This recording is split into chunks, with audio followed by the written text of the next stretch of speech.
एकदा जंगलात एका झाडावर एक चिमणी आणि चिमणा राहत होते. एके दिवशी दोघांनी मिळून झाडावर एक सुंदर घरटं बांधलं. काही दिवसांनी चिमणीने त्या घरट्यात अंडी दिली. वेळ जसजसा जात होता तसतसं चिमणी आणि चिमणा अंड्यातून पिल्ल बाहेर येण्याची वाट पाहू लागले. एक दिवस जंगलात खूपच गरमी होती. सर्व जनावरं गरमीमुळे त्रस्त होऊन इकडे तिकडे भटकत होती.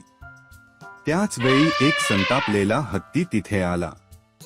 गरमीमुळे वैतागलेला हत्ती वेड्यासारखा इकडे तिकडे फिरत होता. कधी तो मोठमोठ्या झाडांना आपल्या सोंडेने हलवत होता, तर कधी झुडपांना पायाखाली तुडवत होता.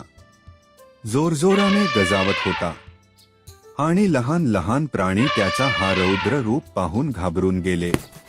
अचानक हत्तींनी त्या झाडावरही हल्ला केला जिथे चिमणी आणि चिमण्याने घरटे बांधले होते. त्याने आपल्या सोंडेने ती फांदीच तोडून टाकली